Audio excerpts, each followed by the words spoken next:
Good morning बच्चों। आज SST में 10th क्लास में लेक्चर नंबर 19 जिसको अपन कहते हैं, ठीक है। और यहाँ पर जो हमने आज का टॉपिक लिया है वो है उपराष्ट्रपति, वाइस प्रेसिडेंट जिनको कहा जाता है। राष्ट्रपति का आपको सबको पता है प्रेसिडेंट कहते हैं और उपराष्ट्रपति को वाइस प्रेसिडेंट, ठीक है। तो आज हम जो अपना टॉपिक लेंगे उसमें उपराष्ट्रपति जी के बारे में, कैसे इनका पद निर्धारित किया गया है, इनके लिए निर्वाचन की प्रक्रिया क्या है, जो राष्ट्रपति बनना चाहते हैं उनमें योग्यताएं क्या होनी चाहिए और इनकी शक्तियां क्या हैं, इनके पास कौन से कार्य हैं, इनका निर्वाचन कैसे होता है, वो सारी चर्चा हम करेंगे। अब आप सबको पता है कि संविधान में जो तय किया गया है कि एक राष्ट्रपति का पद होगा, तो यहाँ सबसे पहले एक प्रश्न आता है कि भाई जब राष्ट्रपति है तो उपराष्ट्रपति की आवश्यकता क्यों होती है। तो जब संविधान बनाया गया था तो जो संविधान निर्माता थे उन्होंने बहुत सारी बातों पे विचार किया था। तो ये भी विचार किया गया कि राष्ट्रपति का पद तो है पर उपराष्ट्रपति पद की आवश्यकता हो सकती है किसी कारण से। मान लीजिए राष्ट्रपति जो है देश से बाहर जा रहे हो, ठीक है, किसी कारण से जो है वो बीमार पड़ गए हो, त्याग पत्र दे दिया हो, या उनको पद से हटाने की प्रक्रिया चल रही हो, या आकस्मिक कोई स्थिति बन गई हो, उनकी मृत्यु हो गई, ऐसे बहुत सारी व्यवस्थाएं। तो ऐसे समय में जब देश का मुखिया ही नहीं रहेगा अपने पद पर तो देश की स्थिति क्या हो सकती है, डामाडोल हो सकती है, अफरा तफरी की स्थिति, गड़बड़ी की स्थितियां पैदा हो सकती हैं।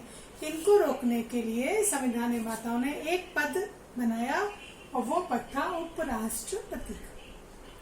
उपराष्ट्रपति जो है ये अपने आप में अपना एक कार्य और करते हैं, ये राज्यसभा के अध्यक्ष, राज्यसभा का पदेश सभापति जिसको अपन कहते हैं, वो कौन होता है, उपराष्ट्रपति। मतलब उपराष्ट्रपति जो है राष्ट्रपति के एब्सेंस में, मतलब राष्ट्रपति नहीं है तो उनके कार्य तो करेंगे। तो संविधान निर्माताओं ने देखा कि भाई ये तो कभी कभार तो ऐसी स्थिति आ सकती है कि भाई राष्ट्रपति अपने पद पर नहीं है, बाकी समय में उपराष्ट्रपति क्या करेगा। तो उस समय उन्होंने एक विचार किया कि इनको एक जिम्मेदारी और दे दी जाती है, एक पद और वो पद कौन सा दिया गया, राज्यसभा का सभापति, कि जब राष्ट्रपति नहीं है तब तो वो उनके कार्य संभालेंगे। अब यहाँ पर प्रश्न आता है कि जब राष्ट्रपति नहीं अपने पद पर, जो मैंने कई कारण आपको बताए, उस समय उपराष्ट्रपति उनके पद को संभालते हैं। तो उस समय ध्यान देने वाली बात है कि उस समय सारे जो राष्ट्रपति को प्राप्त अधिकार है वो उनको मिल जाते हैं, उनको मिलने वाला वेतन, ठीक है, उनको जो वेतन भत्ते मिल रहे हैं, उनको जो उन्मुक्तियां मिल रही है, कई चीजों से जो मुक्त होते हैं, आलोचना से मुक्त है, जो भी है, ठीक है, और उनसे संबंधित जो भी चीजें हैं वो सब उपयोग कौन करेगा, उपराष्ट्रपति करेंगे। और राष्ट्रपति के जितने भी अधिकार हैं, शक्तियां हैं, वो सारी पावर किसके पास आ जाती है, उपराष्ट्रपति के पास। तो आओ अपन शुरू करते हैं कि भाई आवश्यकता क्यों थी। मैंने आपको बता दिया कि जब राष्ट्रपति ऑलरेडी है, एक पद संविधान में दिया गया है, तो उपराष्ट्रपति की आवश्यकता क्यों थी। तो अपन ने बात कर ली उसकी। अब अपन बात करते हैं कि निर्वाचन कैसे होता है राष्ट्रपति का, उपराष्ट्रपति का। तो राष्ट्रपति उपराष्ट्रपति का निर्वाचन में कुछ चीजें अलग है। राष्ट्रपति अभी अपन ने पूरा किया है पार्ट, तो आपको ध्यान होगा राष्ट्रपति के निर्वाचन में, राष्ट्रपति के निर्वाचन में अपन ने जो देखा था, एक निर्वाचक मंडल होता है। मैं पुराना याद दिला रही हूँ आपको। उसमें संसद के दोनों सदन, कौन से दोनों सदन, लोकसभा राज्यसभा के सदस्य जो है। अब यहाँ ध्यान देना, लोकसभा राज्यसभा के यहाँ पर जो सदस्य थे उसमें दो तरह के सदस्य होते हैं। एक तो निर्वाचित, मतलब जो चुन के आ रहे हैं, चुनाव जीत करके आ रहे हैं जो जैसे, और एक मनोनीत, जिनको राष्ट्रपति मनोनीत करते हैं। तो एक फर्क आएगा यहाँ पर कि राष्ट्रपति के चुनाव में जो मनोनीत होते थे सदस्य वो भाग नहीं लेते थे, क्योंकि जिनको राष्ट्रपति ने चुना है, ठीक है, तो वो राष्ट्रपति के प्रति क्या हो गए, मोबिलाइज हो गए ना, आभारी हो गए। वो कह रहे राष्ट्रपति ने हमको चुना है तो वो तो उनको वोट देंगे। तो इसलिए मनोनीत सदस्यों को अलग रखा जाता है। किंतु उपराष्ट्रपति के चुनाव में ऐसी कोई बात नहीं है। तो उपराष्ट्रपति के चुनाव में दोनों तरह के सदस्य भाग लेते हैं, निर्वाचित भी और मनोनीत भी। तो वो चर्चा भी अपन बाद में करेंगे। तो हम यहाँ बात करें निर्वाचन जो हो रहा है वो अनुच्छेद 63 में बताया गया है कि एक उपराष्ट्रपति का पद होगा, उनका एक निर्वाचन होगा। अब ये संसद के दोनों सदनों की संयुक्त बैठक में ये निर्णय जो है वो लिया जाता है कि राष्ट्रपति का निर्वाचन। इसमें एक बात ध्यान देना, राष्ट्रपति के चुनाव में राज्यों के विधायक भाग ले रहे हैं, यहाँ पे राज्यों की कोई स्थिति नहीं होती। उपराष्ट्रपति के चुनाव में विधायक भाग नहीं लेते हैं, केवल कौन भाग लेते हैं? संसद के दोनों सदनों के सदस्य। और प्रणाली कौन सी है? आनुपातिक प्रतिनिधित्व प्रणाली, मतलब अनुपात जो निकाला जाता है। इसमें भी ध्यान रखना, यहाँ पर राज्यों का कोई इन्वॉल्वमेंट नहीं है, ठीक है। वहां पर तो क्या था, सांसदों का राष्ट्रपति के चुनाव में और विधायकों का मूल्य अलग अलग था वोट का, ध्यान है। विधायक तो चूंकि राज्य में होते हैं, राज्य की जनसंख्या के हिसाब से अपन ने, याद आया आपको, सूत्र निकाला था एमएलए के का पद का मूल्य कैसे निकाला जाता है और एमपी के पद का मूल्य कैसे निकाला जाता है। यहाँ पर सबका मूल्य एक ही है, क्योंकि यहाँ पर केवल कौन भाग ले रहे हैं? संसद के दोनों सदनों के सदस्य। तो सबका मूल्य क्या होगा? एक ही होगा। जबकि राष्ट्रपति के चुनाव में हम थोड़ा सी चर्चा कर रहे हैं, दोनों के चुनाव में अंतर क्या है। एक तो राष्ट्रपति के चुनाव में मनोनीत भाग नहीं लेते हैं, और उपराष्ट्रपति के चुनाव में मनोनीत भाग लेते हैं, क्योंकि मनोनीत को उपराष्ट्रपति ने नहीं चुना है, इसलिए वो वहां पे वोट दे सकते हैं। और यहाँ पे केवल सांसद भाग लेते हैं, वहां पर विधायक भी भाग लेते थे राष्ट्रपति के चुनाव में। वहां पे राष्ट्रपति के चुनाव में विधायक और सांसदों का मूल्य अलग अलग होता था, यहाँ पर सांसद ही भाग ले रहे और उनका मूल्य एक ही है। दोनों का मूल्य क्या होगा? वोट का मूल्य एक ही माना जाता है। एकल संक्रमणी मत पद्धति द्वारा जो राष्ट्रपति के चुनाव में था, और गुप्त मतदान, वो आपको मालूम है। तो इसके लिए जो वोट की प्रक्रिया है, तो जैसे अगर आपको ध्यान हो, राष्ट्रपति के चुनाव में हमने देखा था कि राष्ट्रपति पद के लिए जो व्यक्ति खड़ा हो रहा है, तो उसके पक्ष में 50 प्रस्तावक, अपन ने गिनती देखी थी कि 50 हामी भर रहे हैं कि हाँ हम इनके लिए हामी भरते हैं कि ये जो है राष्ट्रपति चुनाव के लिए व्यक्ति उपयोगी है या उपयुक्त है। और 50 उनके अनुमोदक होते हैं कि हाँ इनने जो बात कही है हम उसकी क्या करते हैं? सहमति देते हैं। 50-50। किंतु उपराष्ट्रपति के चुनाव में 20 प्रस्तावक और 20 अनुमोदक, ठीक है। फिर जमानत राशि दोनों के समान है, 15,000 राष्ट्रपति के समय में भी जो चुनाव में खड़े हो रहे हैं 15,000 राशि जमा करानी पड़ती जमानत के रूप में, और यहाँ पर भी 15,000 राशि जमा करानी पड़ती। और जब 1/6 से कम वोट, वैध वोट जो है ना वोट पड़ते हैं, कम वोट प्राप्त होते हैं, तो इनकी जमानत की जो राशि है वो क्या हो जाती है? जब्त हो जाती है, ठीक है। तो कम से कम अब क्या है कि आजकल राष्ट्रपति के चुनाव में, राष्ट्रपति चुनाव में ज्यादा लोग तो खड़े होते नहीं है, तो इसके लिए चुनाव में भी क्या देखा जाता है, अपन यहाँ पर आते हैं कि उपराष्ट्रपति के चुनाव में अपन ने बात की संसद के दोनों सदनों के सदस्य, ठीक है। संसद के दोनों सदन, कौन से दोनों सदन? लोकसभा और राज्यसभा। यहाँ मैंने देखो विधायक पे क्रॉस लगाया हुआ है, विधायक कहाँ होते हैं? राज्यों में, वो भाग नहीं लेंगे। अब लोकसभा में जो निर्वाचित है वो 543 और 2 मनोनीत होते हैं एंग्लो इंडियन, आंग्ल भारतीय। तो टोटल मिला के कितने हो गए? 545। राज्यसभा में वैसे तो क्या 238 अपन मानते हैं निर्वाचित, पर 5 सीट जो है खाली मानते हैं, तो इसलिए हम यहाँ पर दे रहे हैं 233 233 प्लस 12 जो है वो मनोनीत किए जाते हैं।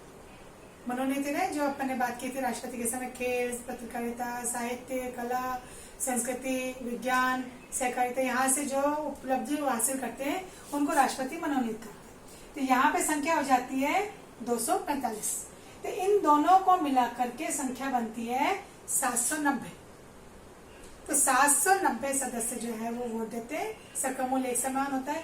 तो जो कुल वोट पड़ने चाहिए, तो मान लीजिए जैसे 2 लोग प्रत्याशी हैं उपराष्ट्रपति पद के लिए, तो कम से कम 50% तो वोट मिलना ही चाहिए, इतना तो होना ही चाहिए। तो इसके लिए कितने लोग सदस्य बने? इसके अपन आधे कर देते हैं, आधे से एक ज्यादा। तो अगर अपन 2 का भाग देते हैं किसमें? 790 में, तो तकरीबन आता है अपना 395, 391 प्लस 1 कर दो उसमें, तो 396 जो है सांसद जो है 50% वोट देते हैं, तो उपराष्ट्रपति का चुनाव हो जाता है। इसके लिए क्या आता है, जो वोट दे रहे हैं इनको एक मतपत्र दिया जाता है, जो कि अपन राष्ट्रपति के समय में भी देखा था। ABCD मान लो अपन कहते हैं 4 लोग कैंडिडेट चुनाव में है, तो जो ये सांसद वोट दे रहे हैं, तो ये इसमें क्या करते हैं, अपनी चॉइस, जैसे किसी ने कहा भाई पहले नंबर पे तो हम बी को देते हैं, दूसरे नंबर पे डी को, तीसरे में ए को, चौथे में सी को। हम मानते हैं कि भाई पहले नंबर पे तो हम इसको देते हैं, ये बनना चाहिए, दूसरे नंबर पे चॉइस हमारी ये, तीसरे में, चौथे में। तो कभी कभी ऐसा भी हो सकता है कि केवल वो एक ही चॉइस लिखेंगे, नहीं भाई हमको तो एक ही नंबर देना, हम इसके अलावा किसको नंबर नहीं देंगे, वो अलग बात हो जाती। तो ऐसे में जिसको सबसे कम वोट मिलते हैं, जो राष्ट्रपति के समय देखा था अपन, उसको लिस्ट में से हटा दिया जाता है, और उनके जो वोट है सेकंड कैटेगरी में जिसको इन्होंने दिया, थर्ड में, उसको उनको बांट दिया जाता है। अब चूंकि 2 ही मेंबर है मान लीजिए, तो दोनों के आधे आधे बढ़ जाएंगे। तो इस तरह से यहाँ पर चुनाव की प्रक्रिया हो जाती है। और फिर जब ये गुप्त मतदान होता है, जब ये चुनाव की प्रक्रिया पूरी हो जाती है, ठीक है। पर ये तो अपन ने पहले चुनाव की बात कर ली, पर जो व्यक्ति उपराष्ट्रपति के पद के लिए आना चाहता है, उसमें योग्यताएं क्या होनी चाहिए? योग्यता तो ये कि देखो भाई भारत का नागरिक हो, आयु उसकी वही 35 वर्ष हो चुकी हो या उससे ज्यादा, और राज्यसभा द्वारा निर्धारित सभी योग्यताओं को पूरा करता हूँ। यहाँ इस पॉइंट को ध्यान देना जरूरी है, ये तो आप लोग को याद रह जाएगी। राज्यसभा क्यों?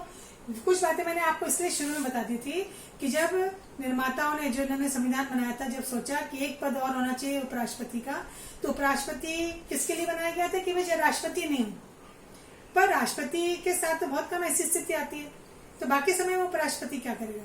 तो उपराष्ट्रपति को क्या बनाया गया था? पदेन सभापति। कहाँ का? राज्यसभा का।